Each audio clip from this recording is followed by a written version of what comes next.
ይሁዳዎች ተጣሉት፣ ነሷራዎች ተጣሉት፣ ሺዓዎች ተጣሉት፣ ራፊዳዎች ተጣሉት። ታምናላችሁ? ኢብኑ ተይሚያ በሕይወት እያለ 21 ጊዜ ታስሯል። ከአንድ ቀን እስከ 2 ዓመት ተኩል ድረስ 21 ጊዜ ታስሯል። ይሄ ሰው ጂሃድ ላይ ነው ያሳለፈ። ሚስት ማግባት እድል አላገኘም። እናቴን ሚስቲ ዳር ልላት ብዬ ስሄድ አንድ ጉዳይ ገጥሞኛል፣ በዛው ጠፋለሁ። አላገቡም ነበር።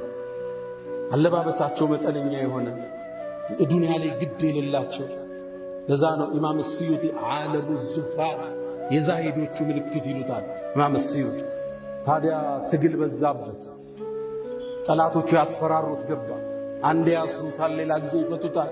ማዛ የፍዓሉ አዕዳኢ ቢ፣ ጠላቶቼ እኔ ጋር ምን ማድረግ ይችላሉ? አነ ጀነቴ ወቡስታኒ ፊ ሶድሪ፣ እኔ እኮ ደስታዬና ጀነቴ ልቤ ውስጥ ነው። ቢገሉኝ ሸሂድ ነኝ፣ ቢያባሩኝ እዝናናለሁ ወጥቼ፣ ቢያስሩኝ ደግሞ ኸልዋ ይሆንልኛል። 21 ጊዜ አስረውታል ኢብኑ ተይሚያ ረዲየላሁ ተዓላ። የመጨረሻ ፍጻሜው እስር ቤት ውስጥ ነበር። ፊ ቀልዓቲ ዲመሽቅ እስር ቤት ላይ ያለ ከተቱት። ሊፈቱት ፍቃደኛ አይደሉም። መጽሐፍ ከለከሉት። ሚያነበውን ሚጽፈውን ቀሙት። የት ይጻፍ? ብዕር ፈልጎ ግድግዳ ላይ በከሰል ይጽፍ ነበር። ኢብኑ ተይሚያ እስር ቤት ውስጥ የተጻፉ ፈትዋዎች ናቸው አሁን ዓለምን እያነቃነቁ ያሉት። ከግድግዳው የተነሱ ፈትዋዎቹ ናቸው።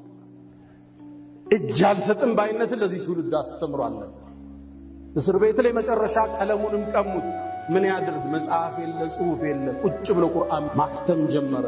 መጨረሻ ይላሉ ሙዓሪፎቹ ኢነል ሙተቂን፣ እነዛ አላህን ፈሪዎች ፊ ጀናቲን ወነሐር፣ በጀነትና በወንዞቿ ውስጥ ናቸው። ፊ መቅዓድ ስድቅ ዐንደ መሊኪን ሙቅተደር፣ አላህ ዘንድ ናቸው የሚለውን አንቀጽ እንደቀራ ሩሑ ወደ አኸራ ተሻገረች።